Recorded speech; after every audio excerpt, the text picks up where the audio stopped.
Hey folks, got something important to talk about right off the bat here. Poverty is a vicious cycle, but it can be broken. When you give to Children International, you're giving children the health, education, empowerment, and employment they need to break free for life. At Children International, 84% of every dollar goes toward helping children. That's how you know you're not just making a donation, you're making an impact. This giving season, give something that counts. Donate today at children.org/give. That's children.org/give. And thank you. Today's episode of WTF is sponsored by Squarespace. Whether you need a landing page, a beautiful gallery, a professional blog, or an online store, it's all included with your Squarespace website. Start your free trial today at squarespace.com and enter offer code WTF to get 10% off your first purchase. Squarespace. Set your website apart. Let's do the show. Lock the gate!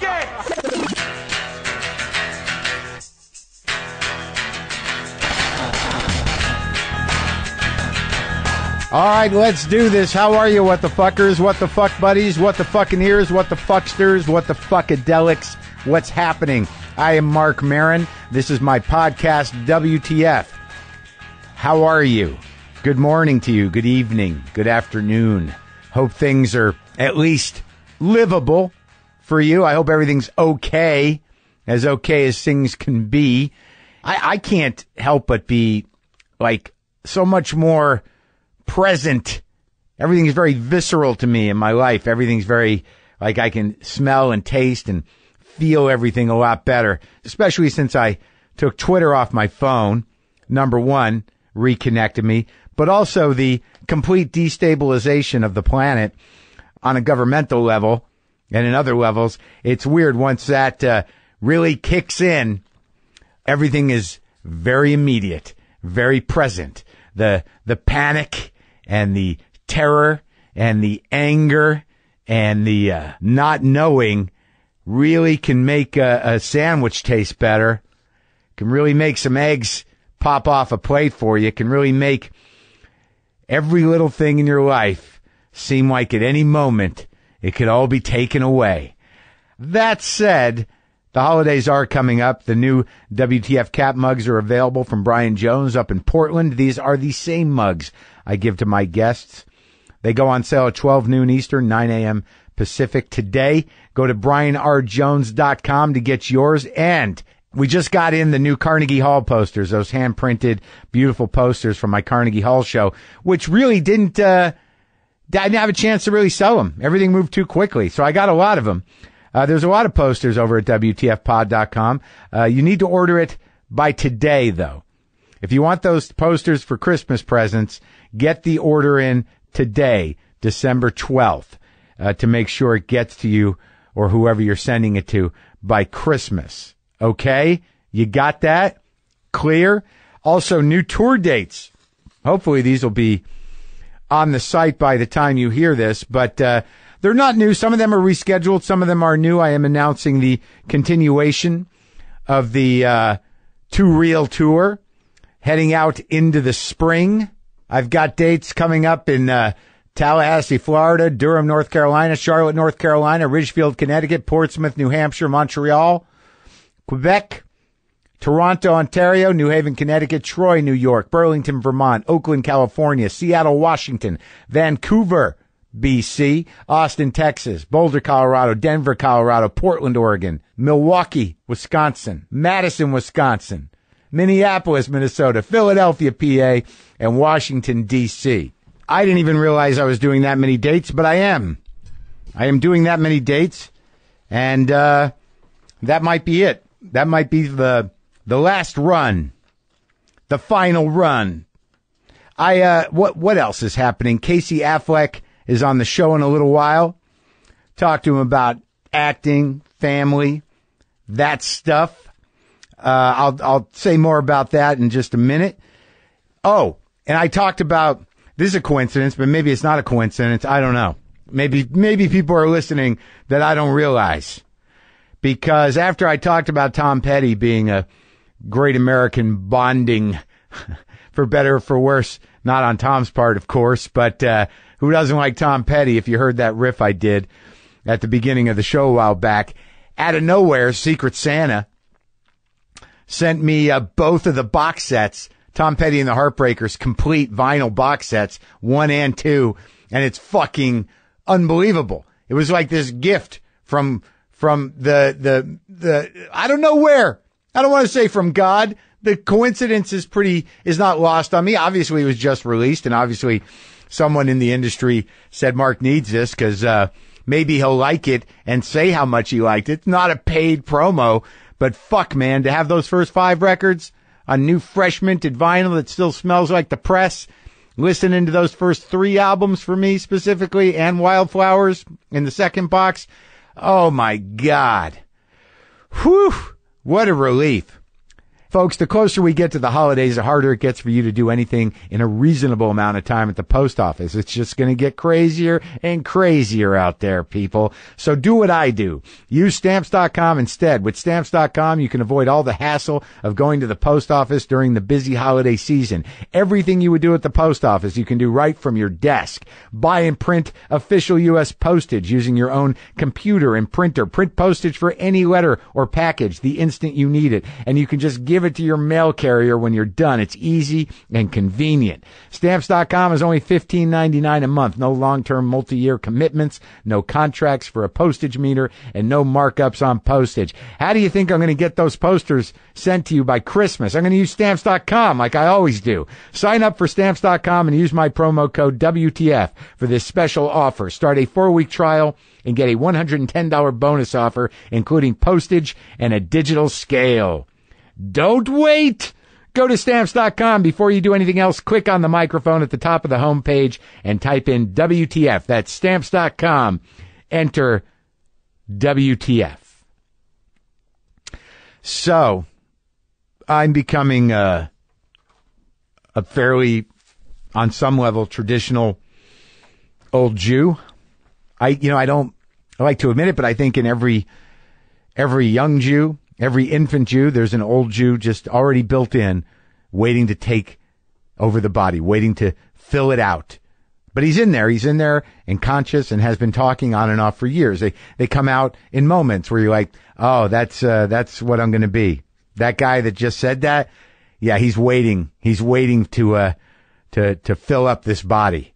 I just got to hold him down until it becomes a natural process. But what you just heard when I just went, oh God, hold on, I got to sit down for a second. That guy, he's just hanging out waiting to, so he can be all of me.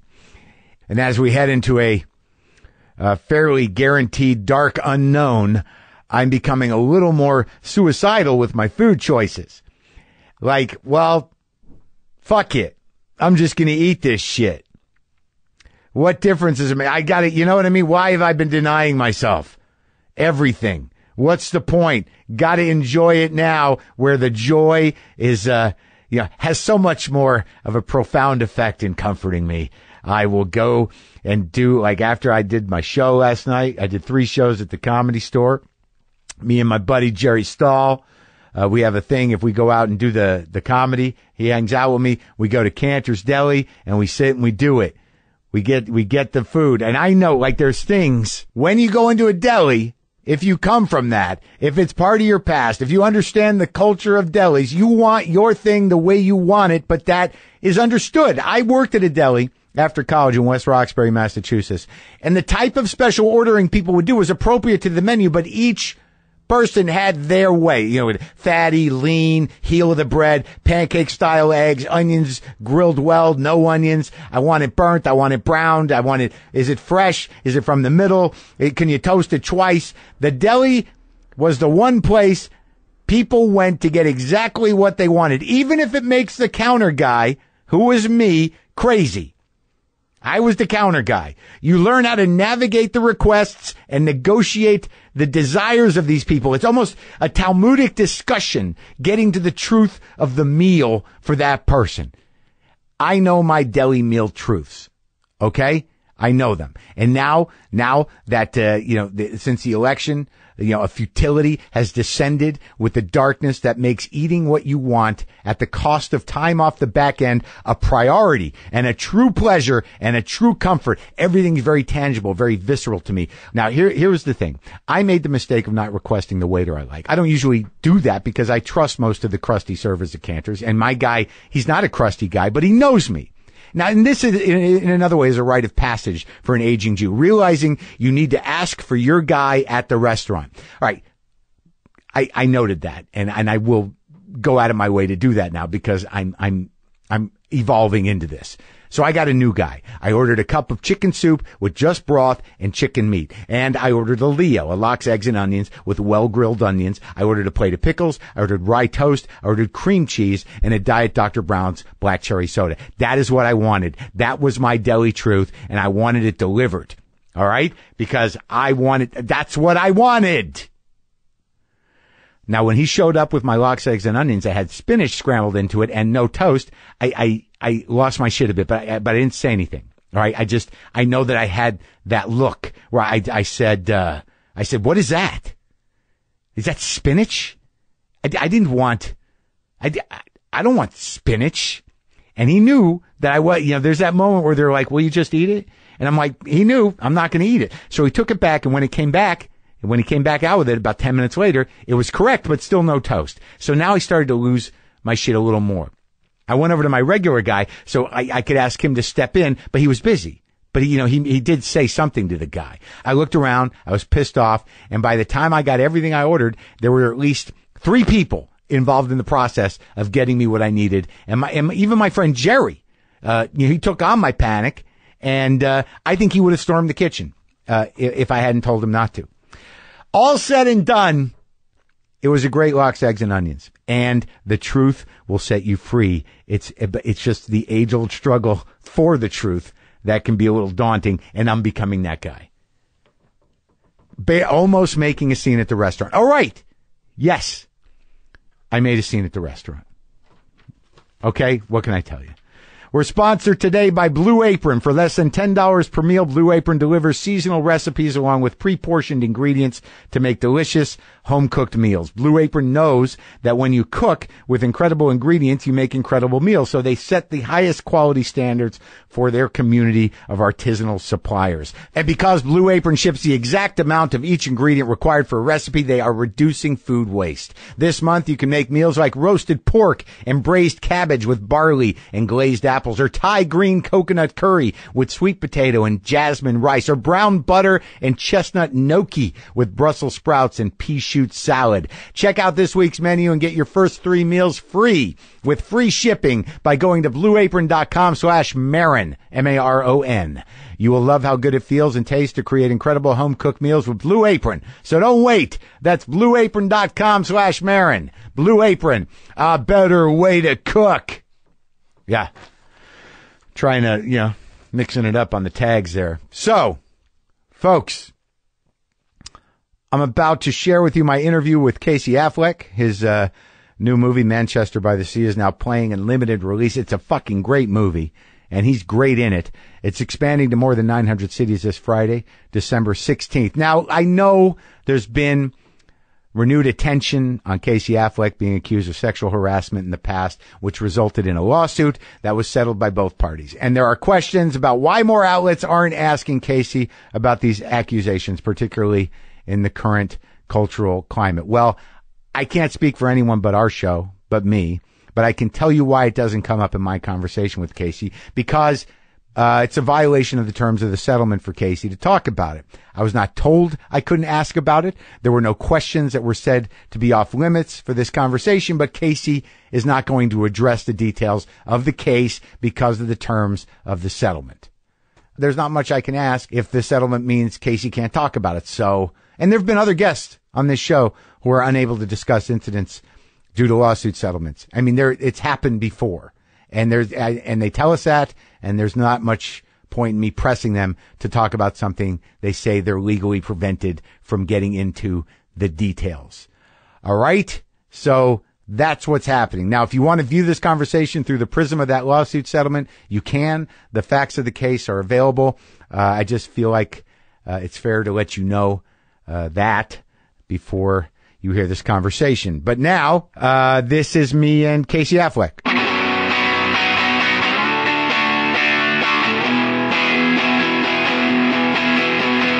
You've been out doing the thing, pushing the movie. Yeah. These little movies, somebody's got to push them, you know? Yeah. Otherwise no one knows about them, and no one cares, and no one goes. Is that true?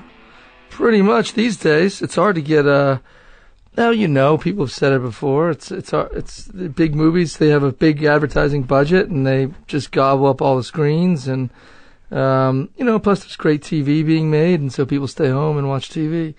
I got to see it. I saw it in the theater. I thought it was a beautiful movie. Oh, thanks. What'd your lady think? She loved it.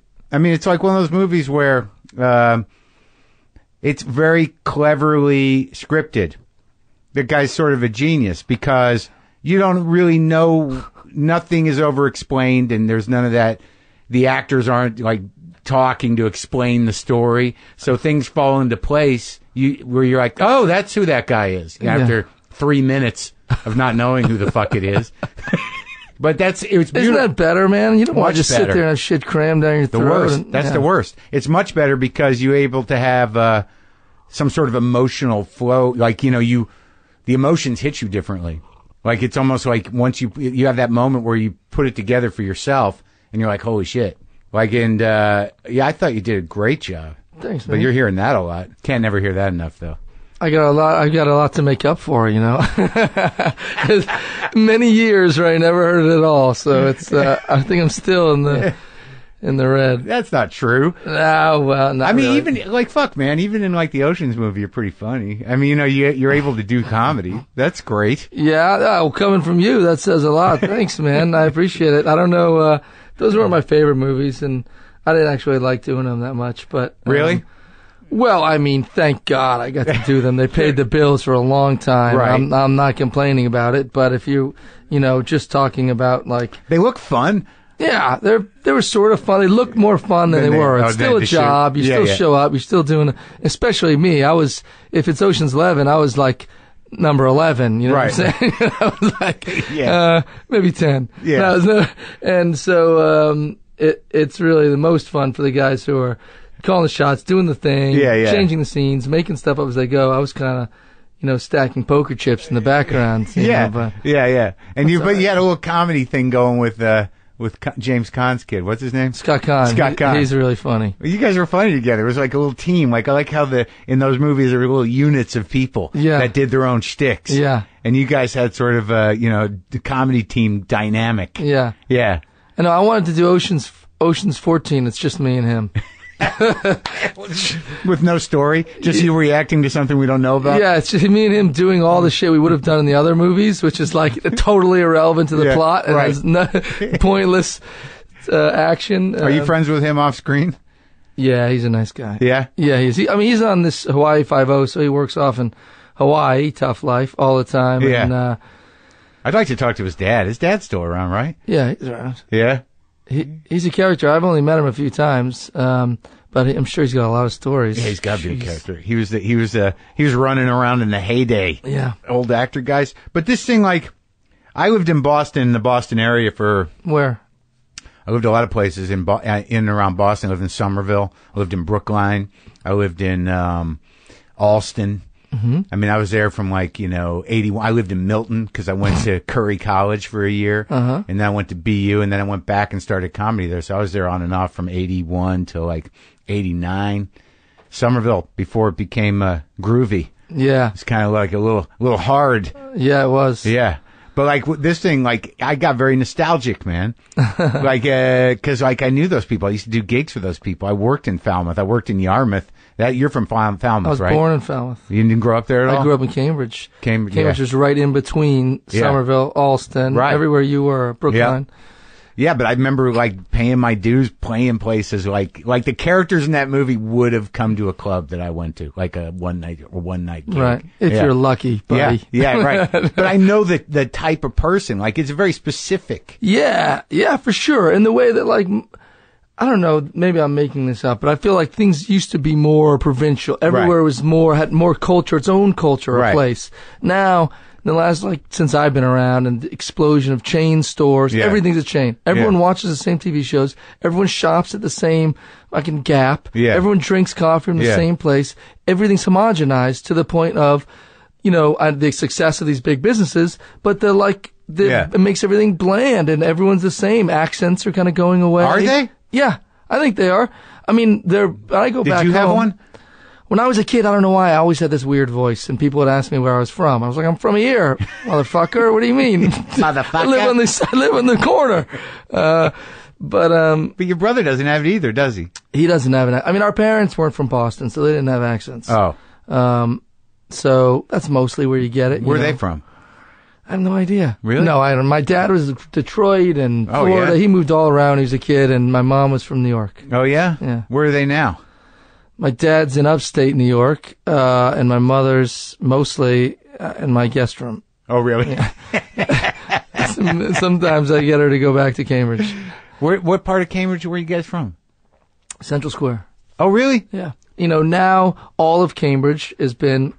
They got rid of rent control the whole area. Yeah. So that was a really diverse working class area, like Somerville, like all these places. And it just got, when about 15 years ago, they got rid of rent control in a really sneaky legislative move. And it changed the face of the whole area. It's a really rich Harvard and MIT gobbled up property because they could rent for really high prices. And the whole city's changed. So it's a homogenized hipster kind of college thing? Completely. So I was walking down the street in Central Square and some college kid came up to me and said, "Hey, you're Casey Affleck?" And I said, "Yeah." And he said, "We're over at the Cantab Lounge having a drink. Let us buy you a drink." Now, we used to go to the Cantab Lounge, my dad was a bartender. Right. And it was like... There were 4 alcoholic postmen sitting in there drinking, you know what I mean? Yeah. And it was like dark, depressing spot. Now it's full of BU kids who want to buy you a drink. And wild, right? Yeah. But that's a great place to grow up. You did all your growing up there? Yep. In Central Square? Yep. Where'd you go to school? Just it was called Webster. It was just a little public school 2 blocks away. Right. Then they changed it to Graham and Parks, named for Sandra Graham and Rosa Parks. Yeah. I was in 2nd grade, so Rosa Parks, they changed the name, and Rosa Parks came to the school. Looked like she was 120. Yeah. And we put on a performance for her. I did a play. And it was it's the earliest time memory of ever being on stage. I was playing a lion. And my mane fell off. I remember this really clearly. I was supposed to run across the stage, go to the front of the stage and roar. And my mane fell off as I was running, and I thought, do I go back and pick it up and then roar? Or I just roar without my mane? Or do I just run off stage? And so I went back, picked up my mane, went to the stage, roar. That was it. That was how my acting career began. It was like trying to put together the pieces of some broken scene. That was basically what it's been like. Mane or no mane. Yeah, mane or no mane. It's been that way for 35 years. And then I met Rosa Parks. Really? I remember we all get to line up and meet her, and she pat us on the head. And it was I came from a very liberal, Cambridge was like the cradle of political correctness and liberalism at the time. A beautiful place to grow up. I don't know if the idea of political correctness was around yet, but it was definitely full of liberal intellectuals. Yeah. That's where all that stuff was born, you know, and it was, I'm very grateful for that, man, I tell you. So when did you start really kind of getting into acting outside of the lion mane thing? In high school, I started doing it. I was playing baseball. I wanted to play baseball, and then... Were you good? Oh, amazing. I'm sure I would have been a pro. And then... what position? I played shortstop, and then when I got to high school, I played mostly bench. And that was my first year as a freshman. I mean, we had a big school. We had Patrick Ewing went to our school, Ramil Robinson. It was like a big sport, 3,000 kids. What high public school? Cambridge, Ringe and Latin.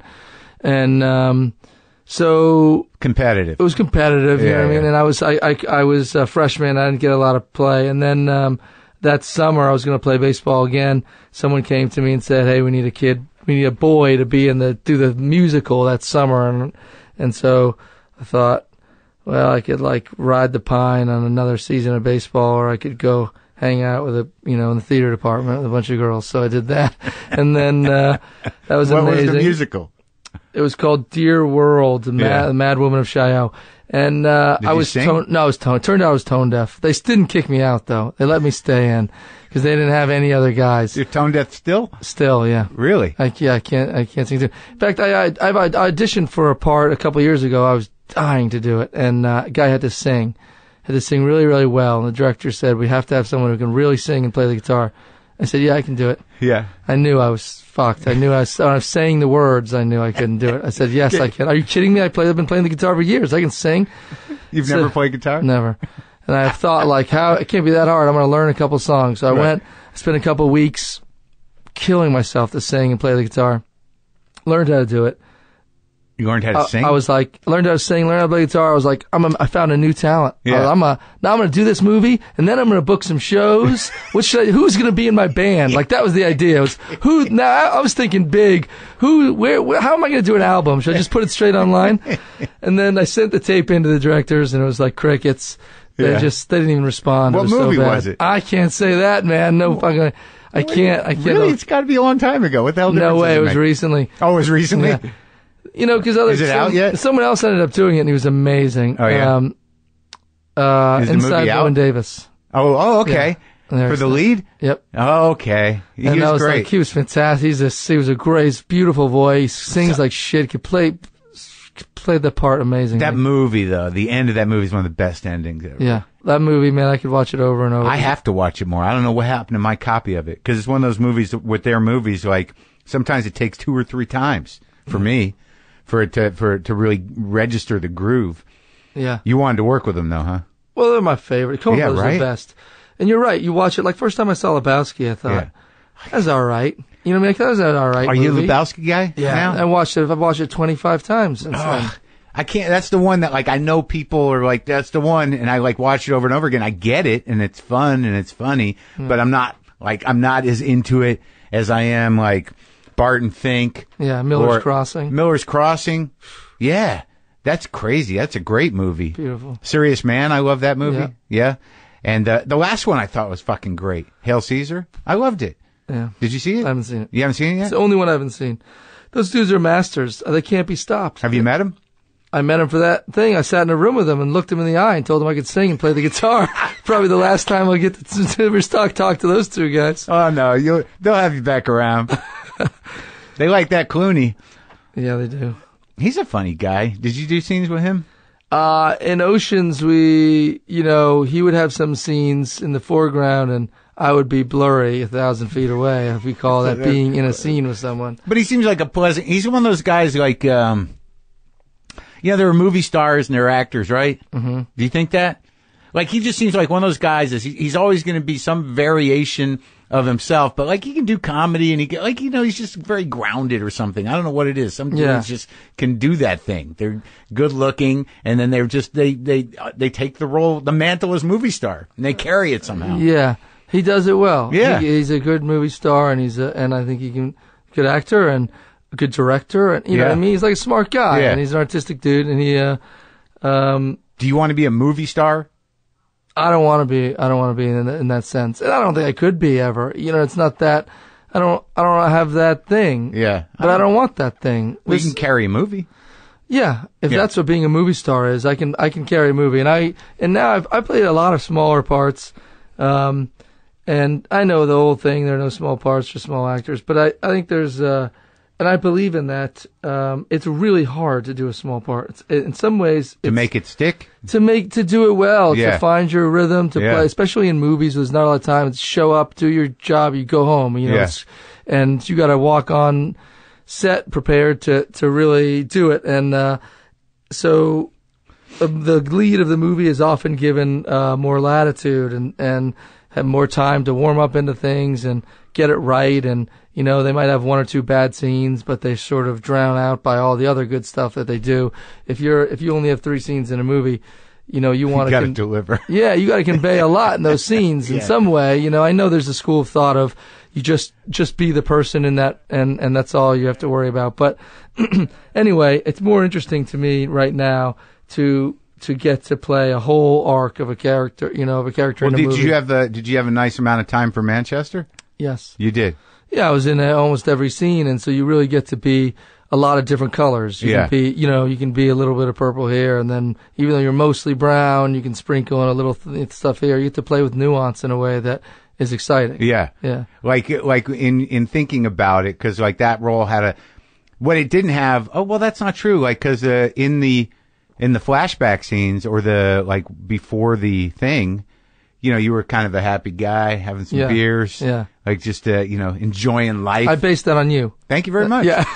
And, but then you had to do this other thing. You had to shut down. Yeah. It just shattered Walking Dead, dude, almost. Yeah. He was more like, I would think of him as like, it's so funny, man. It was really hard sometimes. This movie was brutal in some ways because it was, what you had to do every day on set was to carry all of this tragedy around every day, and it was heavy. But it was, and I know people, listening to actors talk about how hard their job is. There's nothing worse than that. It sounds so pretentious and stupid, but the truth is that, if you want to be good, you do have to sort of hold on to the emotional state of the character and just find a way to step into whatever his life is. And that life was heavy and it was very emotional. So I didn't think of it as like The Walking Dead. It was more like The Walking, like too much living. It was like a balloon with too much water in it. Like that's why he had to keep everyone away from him, because he's like, any little thing would make him explode, and,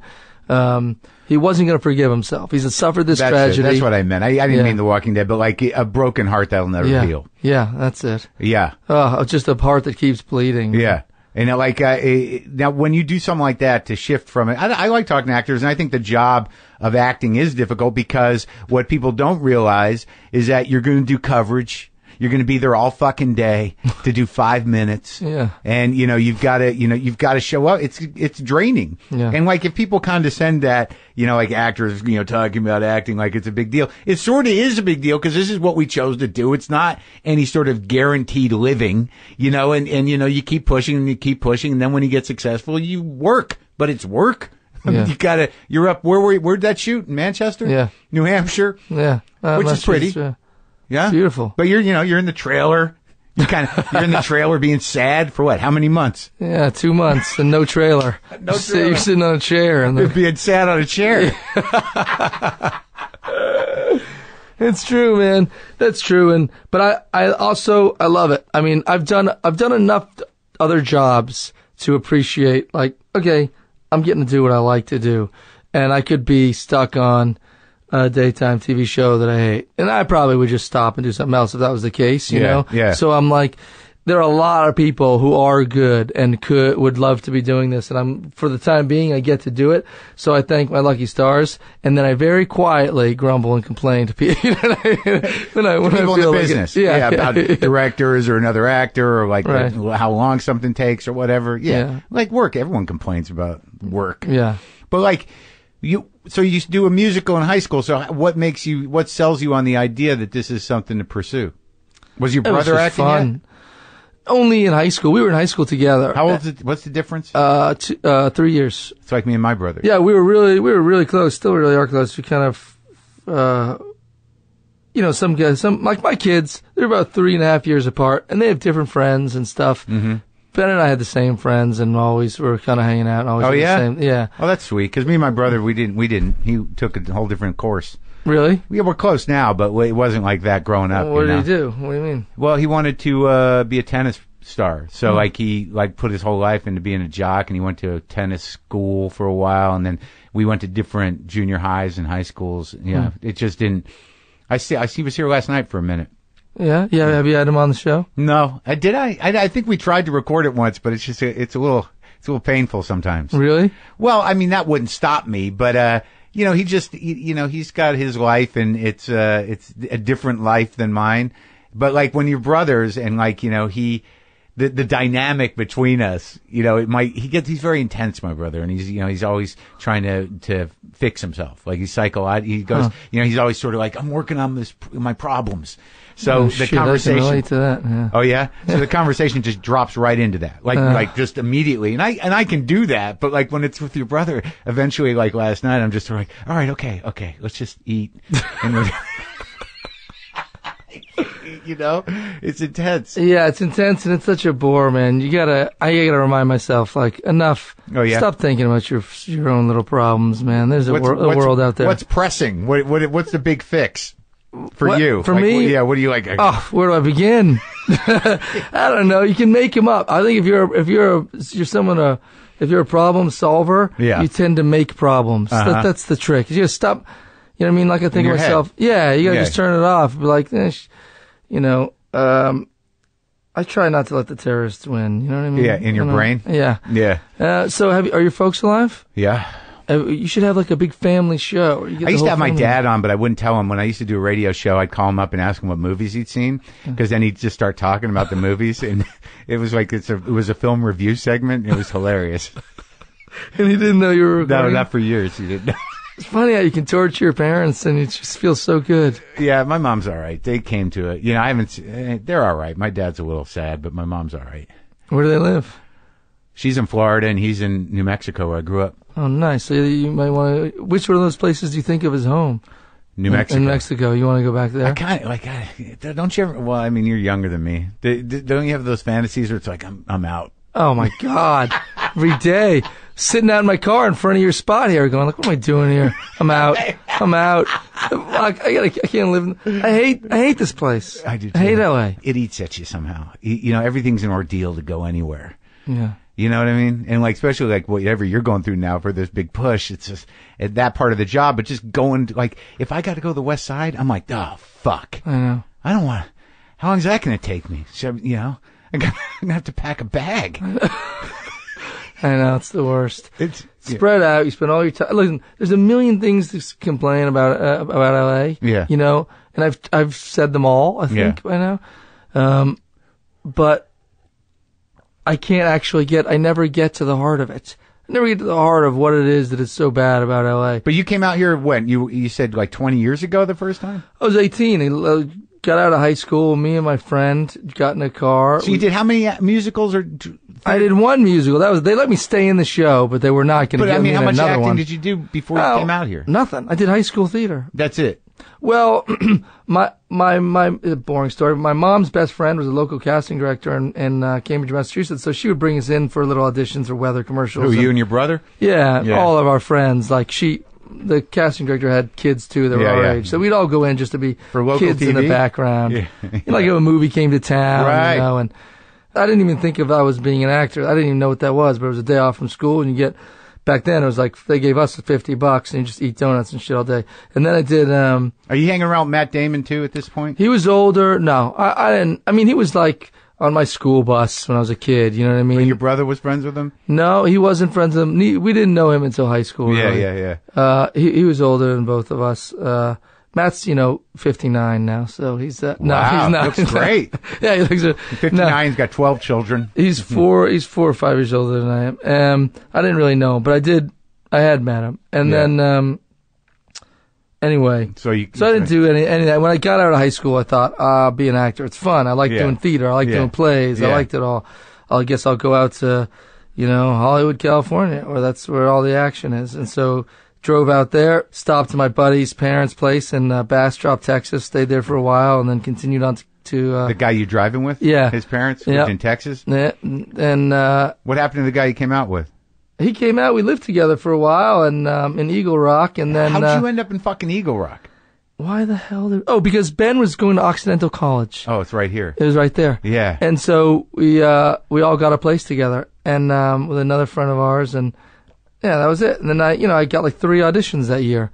Basically, it was like got nothing. I worked as a busboy. I wasn't old enough to serve alcohol. I was only 17 actually. So I got a job as a busboy in Old Town Pasadena, and just worked my ass off, and I thought, hey, I don't really like it out here. I'm not getting any auditions.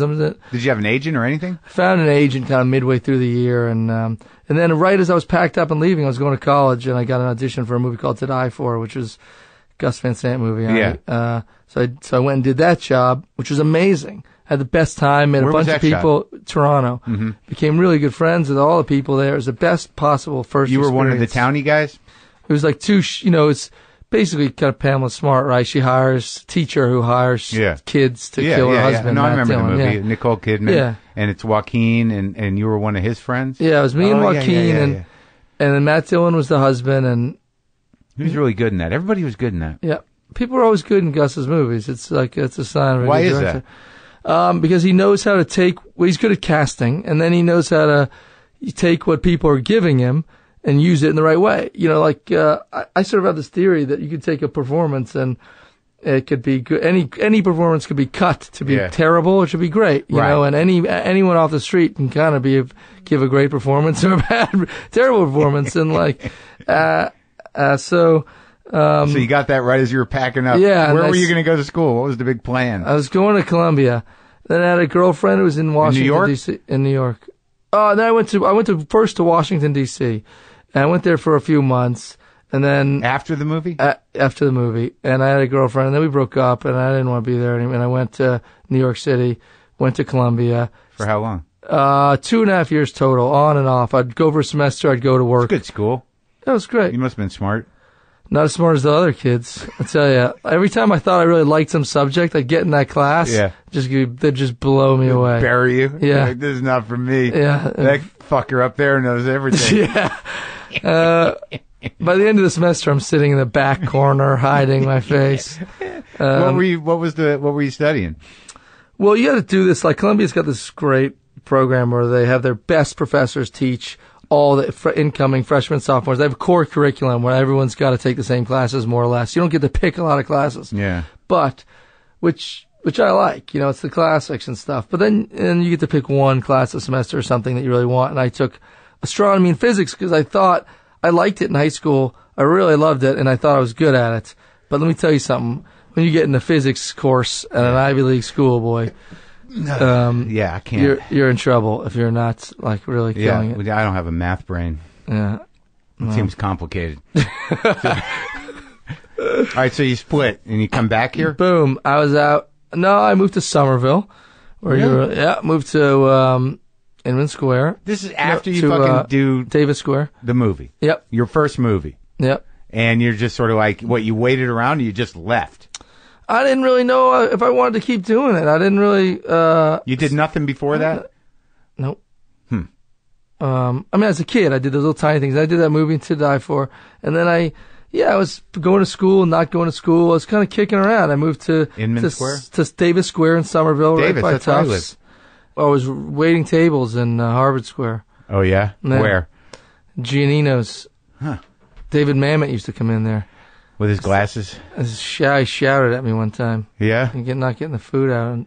He was like, I used to see him at the cigar place that in Harvard Square. You know that smoke shop? Yeah. Yeah. Upstairs they'd have an area where people would sit and play chess, and he was always up there writing.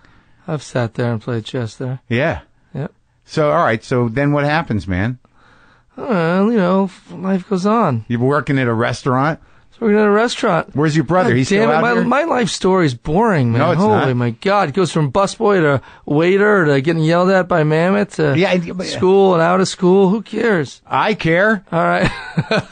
All right. Because then somewhere along the line you become an amazing but there's actor. more to it. This is a Where's your brother? He's still here? What's he doing? Did he graduate? No, he was in Somerville too. We were all living in Somerville. We all lived in Davis Square. Yeah. We're having a blast. You know, we didn't have any responsibilities. No one was in any relationships. Yeah. It was, we'd sit around, you know, and, watch movies and talk and hang out. All our friends were around. Yeah. And, you know, we weren't kids anymore, so you kind of do what you want. But you still want to do the same things you did when you were a kid. Sure. So it was like, just eat cereal, play video games all day. It was, you know, and, in Somerville. In Somerville. Yeah. And then, I did Good Will Hunting. Gus Van Sant, who directed To Die For, decided to direct Good Will Hunting. Yeah. So, I went and did that. That was fun. It was like, you know, I've been so strangely like lucky. At some point in the future, I think I'm going to look back and everything will come into focus, and I'll see sort of some system here, something was happening. Right now, I don't really. really understand it all, but I've been. Are you grateful? Yeah, and I've been able to work with my friends and family over and over again, and like great directors that I never thought I would get to work with, and work with them for 4 or 5 movies. You know what I mean? Like who? Like Gus Van Sant. You know, I edited him on a movie for him, and I acted in 4 things of his. Yeah. And, my friend David Lowery, I've done 2, coming up on 3 movies with him, and you know, all these people. You know, was Kevin Smith a big break? No. Well, it was for your brother. That was kind of a favor. I didn't want to do that. That was like, you know, I was basically an extra. That was kind of a, hey, I'm making a movie. You want to come say a line in it, kind of a thing. But I hate doing that. But your brother was in it. Yeah. And that was, I guess maybe that was one of his breaks. That was one of his kind of breaks. Yeah. What was that called? Chasing Amy. Chasing Amy. Yeah. But what? I really don't like doing that stuff. What? Showing favors? Up. Yeah, because it's not really what's fun about acting for me is not kind of like hanging out on set and, hey, I'll say a line. You know, I don't know. I'm not loose like that. Yeah. And it's not. I like to start months and months before and start thinking about what the character is. You know, to build it. You know, create it like being on the floor, the pile of Legos. Yeah. And sort of putting it all together. And how do you do that? I mean, like, because I've talked to a few guys about, like, I talked to, who did I have in here? I've been talking to more actors. I don't think I knew how to talk to them at first, in the sense of how they go about their process. But lately I've been better at it because some people have a process. But the thing you can't really ask an actor really is, like, you know, like, there's part of acting that you just happen to be able to, you fit on screen. You can do it. You know, you don't have that self-consciousness that, you know, like when you said anyone could do a part, kinda, but there's some sort of trick to not paying attention to the fact that you're surrounded by people with cameras and gear. Like you are able to find that space. Mm-hmm. I think that's just a gift. Mm-hmm. I don't think you can learn that. Kinda. That focus. Mm-hmm. But when you say you take months, like what was the first part? Was it Billy the Kid? Was it Jesse James? Jesse James? Where you were like, I'm going to start months in advance and put this together. Well, that was the first part that was a leading role with a great piece of material and a great director where all of the work could be put into something. It was a big enough container that I could fill it with all the work that I was putting into it. Yeah. Before that, I would do all of the work because I loved doing it, and that's sort of how I was taught to do it all. Who taught you? Man, I had this guy in high school who, I know it sounds, you know, it sounds like it wouldn't be that impactful a thing or a great experience for whatever reason because it's just public high school. But he was one of the best teachers I've ever had, one of the smartest guys I've known. And What's it wasn't his name? His name was Jerry Specca. He was just a high school teacher, theater teacher, and it wasn't about, you know, teaching. He wasn't the guy who knew this Stanislavski and this and that, all these other different acting techniques or acting, you know, schools of acting. And but he taught us how to do the work, about the importance of of doing preparation and of asking a lot of yourself and not any time you're going to do something, doing it as well as you can. And that was 4 years of that stuff, and it really stuck, man. And when I would go to do a job, I still do those things that he taught me when I was 15 years old. Like every morning before I go to set, I do the same physical, vocal warm-ups, the same things. I really, you know, everything that I learned then is what carried me through all these jobs. And so all the work, the preparation that you know would go into these other jobs before Jesse James, and was I just wouldn't get to do anything with it because I'm just being asked to step up and do some. You know, the material wasn't that good, or no one else was paying attention to see what was good and bad in the performance. And so I was lucky enough to get a part with The Assassination of Jesse James by the coward Robert Ford, because Andrew Dominic was directing it. He cared about actors, and he cared about a difference between a good performance and a bad performance. And then he took everything that I was giving and then elevated it, because he had great ideas himself, you know, and that's, man, when it gets really fun and you think, there's nothing in the world I'd rather do than this. When you say you start like a couple months in advance, just as somebody who does a little acting myself, and I never really got much training, but except on set. Yeah. So like you start with the script. So what do you first think about? start looking at them, not thinking about the character, but looking at them, the material, what's happening in the story, what's happening in this moment, and then start thinking about what does this guy want? Yeah. And what's standing in his way? Yeah. And why does he want those things? And if he wants those things for those reasons, how's he going to get over this hurdle or around this obstacle? Just trying to understand, like, from the inside out, what's happening, so you're not thinking of it in terms of how is it serving the story, or how is it appearing, or what is this moment supposed to be for an audience, but really trying to understand as if he was a real person, so that you can be that real person. And if you've done all of that work, I tend to feel that it almost doesn't matter what is coming out of your mouth, what face, how you look, or any of that shit is not at all you're supposed to be thinking about. You're supposed to be just thinking about what is happening before you've entered this scene, and where are you bringing into the scene? What is it you're trying to get out of this person or this moment, or what you're caring about, what you're carrying? Those are the things that give a scene like some depth and make it interesting to watch. Yeah. You go like, what's going on in this guy's head? Yeah. Makes it look like real people on screen, and you're wondering what's happening for them. And so the inner life has got to sort of, you got to put that together for yourself. And then, if you're working with that inside yourself, it's going to translate. Yeah. So like with, the assassination of Jesse James by the coward Robert Ford. Yeah, it's a big title. Beautiful looking movie. I know Pat Healy. He had a little part in there. Yep. He's a good guy. He's a great guy. Yeah, good actor too. Yep. So when you do that character, what was the sort of the thing that stood right in your face of like, that's my obstacle? Well, shit, man, you put me in the spot. I think he's like, he thought of himself as being capable of greatness. Right. But he was a little kid. Yeah. And part of the obstacle was that people didn't take him seriously. Mm-hmm. Part of the obstacle was that he didn't know how to mask his own ambition, so the people saw it. He sort of just like oozed ambition, and it made people not want to give him respect. Yeah. Also, his own ignorance about the world stood in his way. He had read these nickel and dime books about Jesse James. Yeah. He didn't know, about this Robin Hood figure who stole from the rich and he gave to the poor, right. And he was this great, magnanimous, heroic dude. And then he believed it. He believed these comic books, and he thought, I'm going to be just like this guy. He's going to see in me. He's going to see this man who's so great. He won't be able to miss my own potential for greatness. Yeah. And I get out there, and he's not that. He's just a murdering, crazy, aging, like, maniac. Yeah. Who doesn't see anything in anyone else because he's only thinking about himself. And so I don't feel what I was hoping to feel when I'm around him. You're right. And it kills me. Right. And I think pretty quickly think, okay, fuck this guy. Yeah. I feel horrible.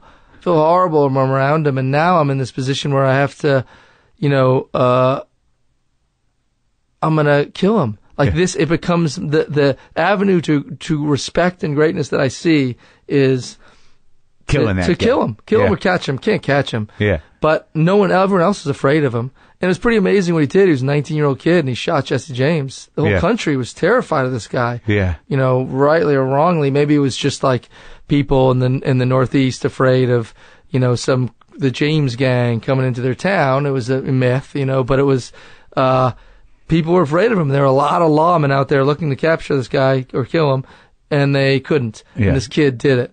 And was he celebrated? No. He was ridiculed.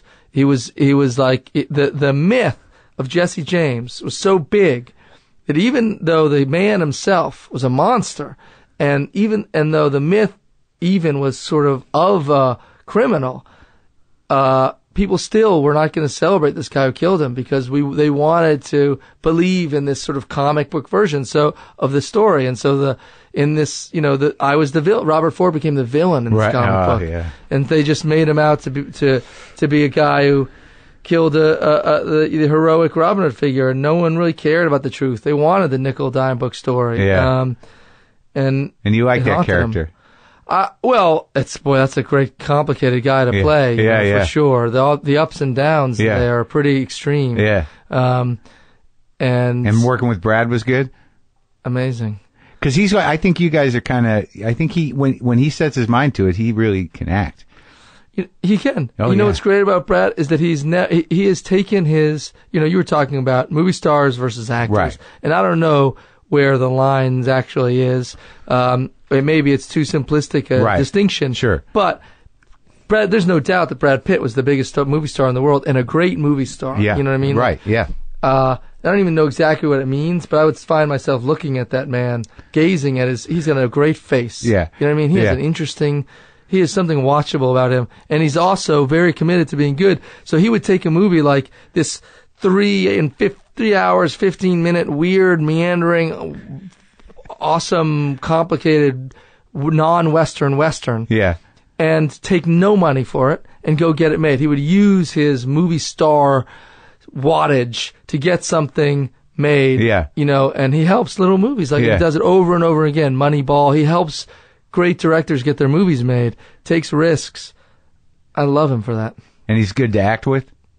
Yeah, because he's supportive. Yeah. He's not saying, I'm Brad Pitt, I'm the movie star, this is going to be about me. He's playing a scene. Yeah. Brad's the best. Yeah, he seems like it. He's a nice guy too, right? Yeah. Funny guy? Yeah, he's funny. He's interested in stuff, architecture, different things. I have no sense. It's weird. You gotta get him in here, dude. All right, call him. Hold on a sec. Brad, come in, will you? He's out in the car. Yeah, he didn't want to come in. He's listening. And then, you did the movie with your brother. Now, when your brother becomes for years, he was the biggest movie star in the town, in the world. Now, were you what was your role in that? In the sense of did he need someone to talk to? Was it just my brother's just working? He's fucking everywhere all of a sudden. Did you find yourself in a different position as a brother to sort of be a confidant or at least have his back and shit? I always have his back. Yeah. I always have his back and love him, and we're very close. So, and he's got my back too, Yeah. So we would nothing really changed in terms of now I have to be his confidant or vice versa. But I've had this weird life, man, where I've seen so many people go from being I've known them very, very well when they were not, famous, and then they became very successful and famous. Most people they might have that in one person in their life. Right. I went to high school with Mark Zuckerberg. Yeah. And then Mark Zuckerberg became a billionaire, and he's Mark Zuckerberg. And then they go they get some glimpse of sort of what that does to people. And also they also get to understand fame in a different way, humanize it. But I've had a lot of that. Like who? Like Matt? Oh, yeah. I'm on Joaquin? I knew him, Matt. I'm taking a school bus with him in third grade. And then, and he's nice. And so it does a couple things. And one is it just sort of makes it takes all the mystery out of that kind of fame. Yeah. And sort of you see it for what it is. Yeah. Yeah. And you go oh, it's just. Yeah, it's kind of gross, and it seems so much of it has outside of you. It all happens outside of you. Because that's one thing I know from being in here and doing 700 of these conversations, is that guys who were my heroes. There's something sort of amazing because I can't always separate it. I'm if I'm going to talk to Neil Young or something, I'm fucking nervous because that guy, all I know about him is anyone else who likes his music knows about him. He's this mythic guy. It's fucking Neil Young or Keith Richards. Yeah. And then you get in there and you're no, he's just an interesting old dude that's hanging on, and still doing what he loves to do. The humanization thing is pretty powerful. Yeah. And it's it is so different. And I'm always amazed because I still fall victim of mythologizing people. When you read shit about people, because there's always part of me that's they can't be that weird. They're just human. What do we think they're doing? But they're not usually doing anything you read about. Yeah. The narratives are created by other people. And in my experience, the public eye gets sort of flattened out into a narrative that's created by others. And depending on how much the subject of that narrative, the person who's becoming famous, wants to really invest their time and energy into controlling the story and their image and the narrative, they can sometimes do so. They can control it. You gotta hide, though. Yeah, some people want to hide. They go, fuck, I don't want to deal with that at all. And then if they do that, it's you're leaving it up to others. And then they're all the bloggers and people online and journalists, everyone is sort of just fitting you into this their own idea of what's happening in the world. Yeah. It's kind of like what happens in Jesse James. And I don't know why people still believe it, but most people don't really have time and don't care that much to think about the lives of others with that kind of nuance. They don't want to go like, well, he's not really this or he's not really that. They just want to give me the headline. Yeah. Who's the good guy? Who's the bad guy? Who do we like? Who do we not like? Who's the bad boy? Who's the rebel? Who's the all-American hero? Yeah. And it's almost never, in my experience, from the people I've known and seen depicted one way or another in press and media and like entertainment. And your brother. It's like never, you see a lot of that, right? Yeah, it's never accurate. It's never what they really are. Or very, very, very rarely. It's usually like sometimes it's too kind. The image is too generous. Sometimes they're depicted to be in horrible ways. Yeah. And you go like, none of that's true. I'm sure, as you say, you get to see it talking to people here, and but it's also like a kind of a boring topic. You go like, people know. Well, now you're like fame, in this, like you're probably going to be nominated for an Oscar, so you're going to take some shit.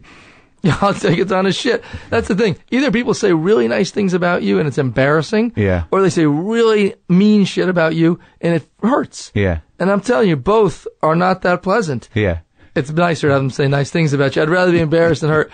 But it doesn't feel good, man, when they say mean shit, and you can't go out there and always be out there defending yourself because you feel like, because then you get further into the soup. These people don't know me, and then you're standing in the swamp with them. You know? So you have to just sort of, I guess, accept it and not let the terrorists win. Mm-hmm. So when you working with your brother, how was that as a director? Great. Yeah. I mean, he hired me. I was doing Jesse James in Canada, and he came up to visit, and he asked me to do the movie. And I knew he'd been trying to do it for a while and been trying to cast it. Yeah. And at the time, I don't think anyone knew that. I think people thought of him only as like an actor from movies that at that time hadn't done that well. And so they didn't want to be in them. And sometimes actors are reluctant to be in movies that are being directed by other actors. I don't know why. Competition, or I don't know what it is. But I think he went out. He tried to cast a few other actors. Yeah. Couldn't. And I had the advantage of knowing that he's a very smart guy with good taste. Yeah. And that and so I thought, hell yeah, I'll do it. Also, I just wanted to spend time with him. It was like an opportunity to hang out with your brother for a few months.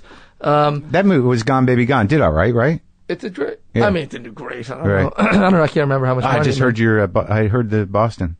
When you said, I heard the Boston accent for a second. Right now? Yeah, when you said great. That did great. Yeah, fucking great. Great. The way you say great. Great. But it was fun. Yes, it was fun. Yeah. I like working with people that I know. I like getting into it on movies with people you're comfortable arguing with, people who can argue with love. That's how I like to work. Yeah. When you go like, they know it's not personal, but you can disagree because you don't have that much time to make a movie. And so if you can just say, you're making a big mistake. This is not the way to do the scene. You don't understand. Let me explain it to you. That would be, people would take offense to that. People would be hurt if they didn't know you. If it's your brother, you'd be like, man, shut the fuck up, please. I'm begging you. Listen to me. This is the right way to do it. And I was wrong and he was right most of the time. But at least like we got to the point pretty quickly. Yeah. You know? Well, what about that, the clusterfuck you did with Joaquin? You're the best. You just call it a clusterfuck. That's awesome. It was a bit of a clusterfuck. That's for sure. What was the seed of that idea of I'm Still Here? The seed of that idea was a broad comedy spoofing for a long time, Joaquin and I wanted to do a spoof of boy bands. Yeah. This was like, I'm talking when we were about 21. We pitched an idea about like an NSYNC kind of spoof. Mm-hmm. And we'd always just talked about doing it as fun and sort of in the same tone as like Three Amigos spoofed actors. Right. We never got it together to do that. It was, okay, let's spoof an actor who wants to be a musician. Yeah. Like the self-importance of actors who come to believe they're in this weird bubble of a world of being a, actor living in LA, and they not knowing or caring about the rest of the world, thinking only about themselves so much. And So he decides that he's going to quit acting and he's going to make a movie, and he's so sure that it's going to be this like it's going to take the attention of the world. His first album is going to be this masterpiece that he wants to have it documented. Right. He wants to have someone make a documentary about it. Yeah. And so he asks his friend to make a documentary about him and follow this amazing transformation from brilliant actor to brilliant musician. And over the course of the documentary, he alienates everyone. His behavior is so horrible, so nasty and unpleasant to everyone around him that he alienates, he loses everyone in his life until the only people who are left is the guy who's making the documentary about him. And then that person, he's mean and nasty with too, and finally alienates him to the point where the guy releases a documentary that's very unflattering and puts it out into the world. That was the idea. Yeah. And so, we tried to people the crew of the documentary with people who were going to be kind of cast members, because the crew of the documentary are going to factor into the story because they're there. They go from being a supportive team of documentarians following this guy to being bitter, resentful, alienated documentarians who are thinking, fuck this guy, we're going to show how horrible he is and put it out. But they were all in on the joke. They were all more or less in on a joke, but Joaquin is such a good actor and was so committed to the part that it was really believable. You know, he was really, and we would go places and we'd just go to open mics around LA, go to nightclubs, and he'd perform, like grab the mic and it would be horrible. And people would boo, and he'd be horrible back to them. He would heckle them. And one moment we had a few things. There was obviously like Andy Kaufman was inspiration. Yeah. And there was a moment when Michael Richards, who played the part on Seinfeld, he played Kramer on Seinfeld. Yeah, sure. He got into some trouble. He was on stage. Yeah. And someone heckled him. Yeah. And he kind of melted down and said some really nasty stuff to the people in the audience, racial slurs and. As I remember it. Yeah. And we wanted to do a public meltdown like that where he just said terrible, embarrassing stuff, Joaquin. And we kept trying to create that over and over again. We would go to nightclubs, and it never was quite big enough. So what we did was we booked him a gig on this nightclub in Miami, thousands of people.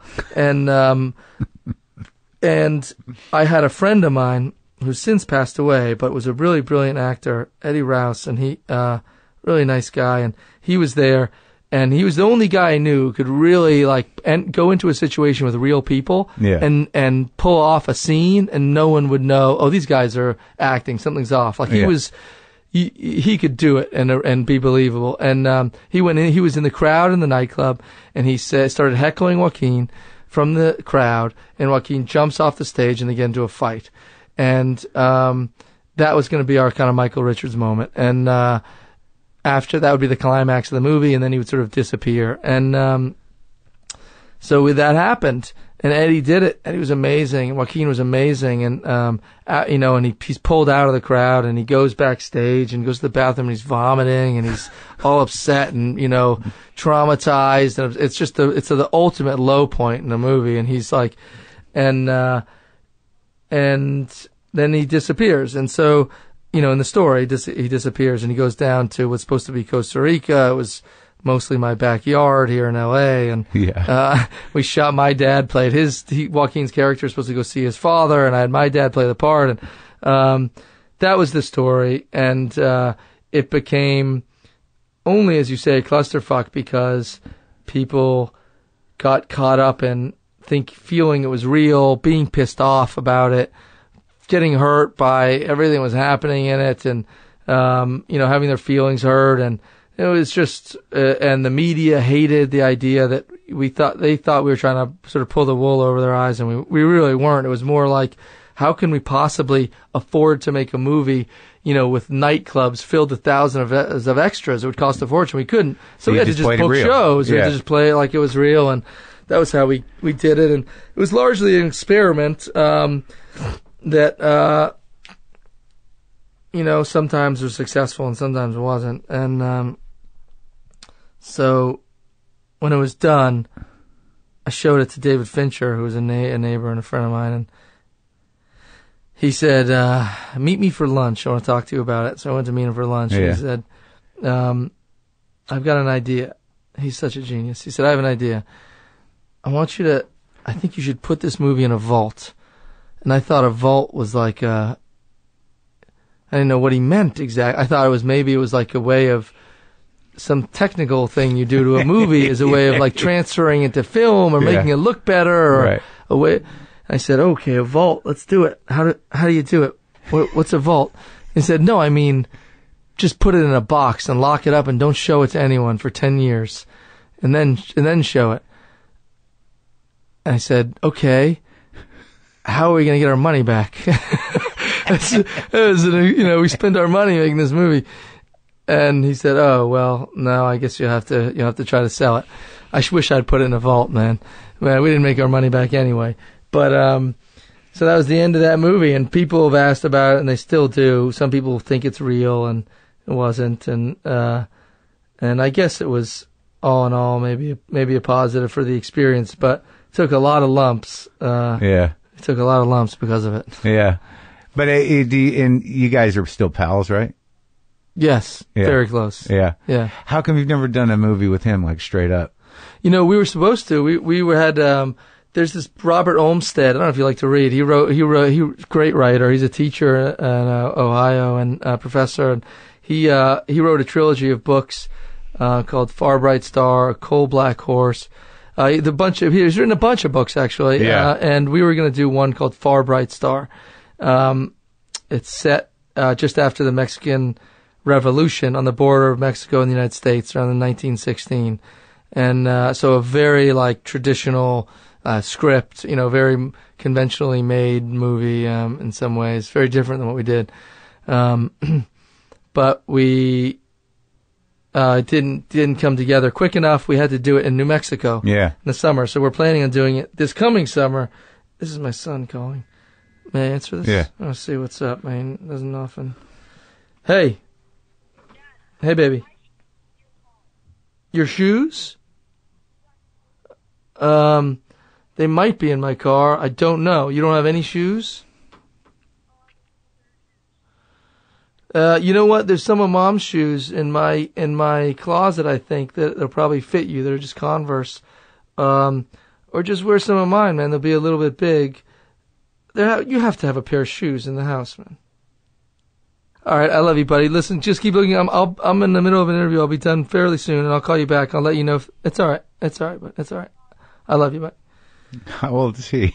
He's 12. He's got no shoes. He says, "What's going on there?" All right. Well, we can wind it down. That's how I'm sure he'll find something to put on his feet. So you still you're divorced from his mom. We're separated. Yeah, she lives about a block away, and I should have just told him to go over there and get shoes. They kind of go back and forth. That's a nice setup. You get along with her still? Yep, they're very good friends, and I love her. And the kids seem to be adjusting well. It's part of life. We got together very, very young, and we stayed together for a really long time. But you're still growing so much at that age, man. We were 21 years old. Oh, yeah. Your brain still has another 4 years to develop. At least. Yeah, at least. Yeah, I went through a growth spurt at 48. I was 48. My brain grew a little more. Or some things got changed. Yeah. So we had a really good run. And your friends. That's such a rare story. Yeah. That's really important, I mean, I want to be friends with her 'cause she's so... really smart, and I've always looked to her for so many years for advice on different things, and I need her. I love the books you got in here, man. Thanks, buddy. Yeah, you got our Alcoholics Anonymous. Are you AA? I am. How long? 17 years. 17 years sober. Yeah. Good job. You have that in your life? Oh man, I mean, I'm sober for about almost 3 years. My dad was huge drunk. Forget, the bottom of the barrel. Terrible. Is that why they broke up? I mean, I'm sure it had something to do with it. You know what I mean? But it was, Yeah, he was a disaster of a drinker. It ruined his life. And then he got sober when I was about 14. He moved out here. We'd never left the East Coast. He came out to California, which may as well have been Mars. And to me, I didn't know where it was. And he went to a rehab out in Palm Desert. Yeah. Like a state mandated, it's basically has a feel of a prison, but it's a rehab. Stayed there for 12 years. No kidding. And what do you mean? He got a job or what? He stayed there. He could not. I mean, I think he felt like if he left, he would drink. He had to be there. So he got a job working there after being a resident. He got a job working there and helped guys get their GED. Taught guys. My dad's really smart. And he counseled men there, and then finally he left. That was a big deal for him, and he moved to Savannah, Georgia. And and then my grandmother was an alcoholic. It's just that my brother had spent some time in rehab, and so it's in our genes, and I understand it. I was just going to like Alateen meetings in the church basements when I was since I was 12 years old. Did that register with you, the Al-Anon stuff? I mean, did you get it? It was nice because no one else was talking about it, and it was a way of understanding what was happening at home. And it wasn't your fault. And it wasn't my fault, and they would do things like, the kids would act out scenes. There was like role-playing as a way of understanding and expressing the things that were happening at home. So you're there with a bunch of other kids, and they're like pretending to be their parent, and you're seeing things that are happening in your house that were scary, and so you get a sense of it, that you're not sort of the only one. And that's good. My mom would just drive us over there and drop us off. So my memories, it was always, New England, it's like, it gets dark at 3 PM. I remember just like these cold afternoons in the basement of some church, and you're just like a bunch of kids talking about this crap, and it was bleak, man. Yeah. It was really bleak. And then I'd go visit my dad when I got older. I drove out here, and I sort of got to know him, really, more or less, because he was sober for the first time, and to hang out down there at the ABC Club, which is where he was, as it was called, and then visiting my brother up in the sort of more posh, like Malibu rehab. It's just so many times. Just going to these meetings and sitting in circles and talking about it all. So when it came time, when I realized that I had to stop, I felt like I'd already put in all that time. So I just kind of white-knuckled it at home and imagined myself in a circle. And, and it worked? It worked. But your dad's still around? Yeah, he's around. He's great. Still sober? Still sober. He dedicated his life to it. He did it, man. Yeah. So I mean, if he can do it, anybody can do it. It was bad, huh? It was bad. He could not hold a job as a bartender. He couldn't hold a job. He was then a janitor, and he couldn't do that. The only job he could hold was like he would drink. It was to clean up the bar from 4 AM to 6, 7 AM, which was when they would open, if it tells you what kind of bar it was. Right. So he's just there mopping the place and drinking for a few hours every night, and then go home and sleep it off and drink all day. I mean, just nothing but booze. It wrecked his body. It just had devastated his life. And your mom? My mom was never an addict. All her only issue was just like being attracted to addicts. Yeah. How's she doing now? She's all right. She's doing great. She, mid-70s, hanging in there. She's a great grandparent. Grandkids. It's nice that they can, like, your old man could show up for your kids now, does he? Like, it's sort of like, they know Grandpa's sober. They don't know him as a disaster. No, they have no idea what that's like. You know what I mean? They tell me, like if I make them turn off the TV, they say they hate me and I'm the worst dad ever. I'm like, let me tell you about the worst dad ever. You want to hear some stories about how bad a dad can be? I'll let you know.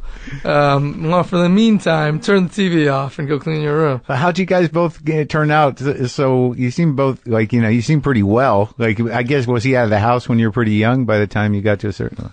He left when we were 9, but we would see him over we would go drop off his place to see him once a week. He'd be passed out or like vomiting or all bruised up from some alcohol seizure, brutal things you don't want your kids to see.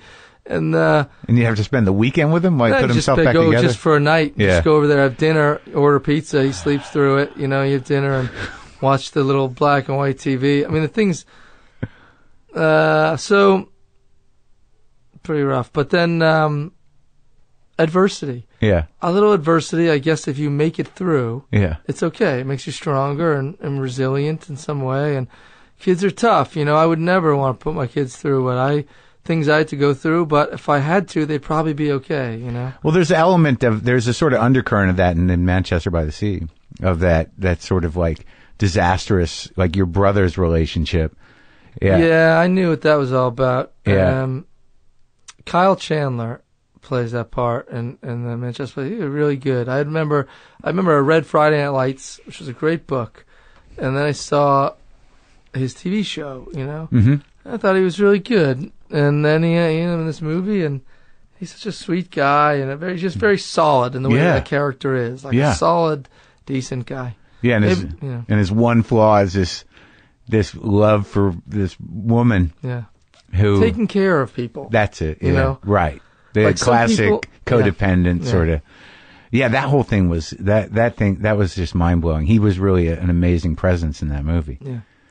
And then that one scene, we'll talk a little bit and then we'll wrap it up because I gotta get your kids' shoes. Is the scene with Michelle Williams, and that it's just like, and the fact that is like really maybe the most important scene in the movie, and it just happens in passing. Man, we did that scene about 4 times. That's it.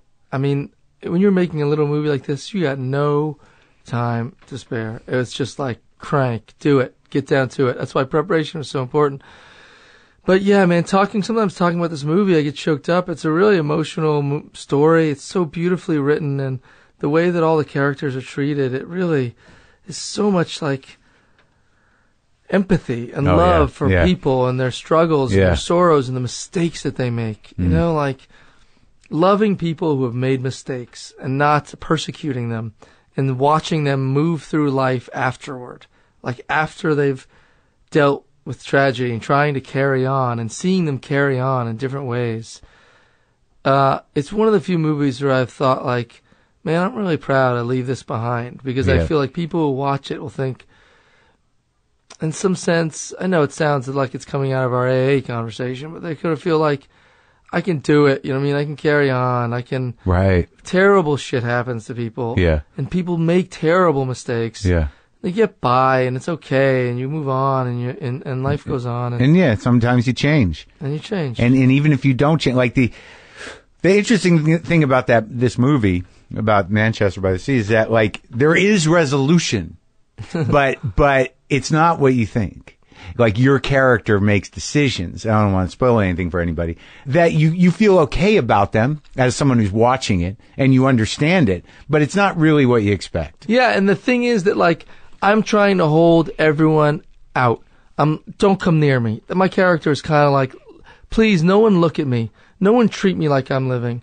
I don't want to be seen, and I don't want to be talked to as a human being, because I can't really engage with anyone emotionally. Yeah. I can't. So stay away from me. Yeah. Because I'm afraid if someone touches me or looks at me with scorn or compassion, either one, I'm going to fall apart. I can't handle it. Or beat the shit out of them. Or beat the shit. I'm barely hanging on to myself here. Please just let me move through life and don't talk to me. And kids don't hear that. He's like, he doesn't let me. He doesn't give up. You know what I mean? He just keeps coming back for more. And, and most people, they see in my eyes the like desperation and vulnerability, and they stay away from me. And a teenage nephew, he doesn't give a shit. He's like, why? Why? Why? He needs a ride. Yeah, I need a ride. Get me where I'm going, dude. I'm in a band. I got a girlfriend. I don't give a shit about your problems. Yeah. And it draws me out. You know, it's such a beautiful relationship, man. Yeah, it was, and it was a great movie, and I hope people see it.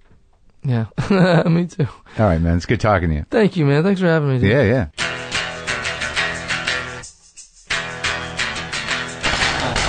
Okay, before we go, I was in a nice conversation. I thought it was a cute phone call with his kid. Before we go, we want to say thanks to one of our newest sponsors, Squatty Potty. Nothing says I love you more than the gift of complete elimination. With Squatty Potty, you will enjoy faster, easier, and more complete poop time. Go to squattypotty.com, use the offer code WTF and save 25% off your entire order plus free shipping.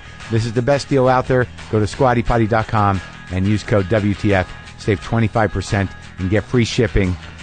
All right, so go to WTFpod.com/tour to check those new tour dates and all. Now I will play guitar for you if that's something you would enjoy.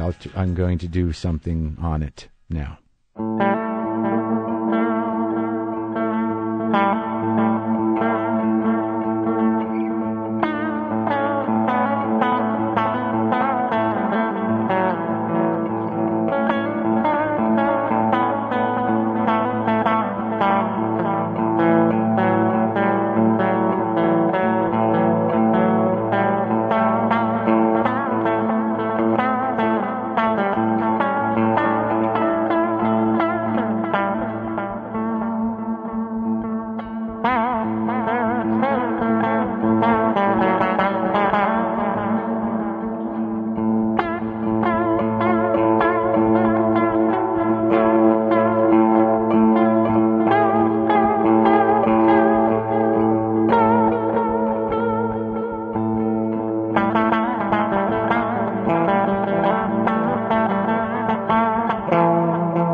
Boomer lives!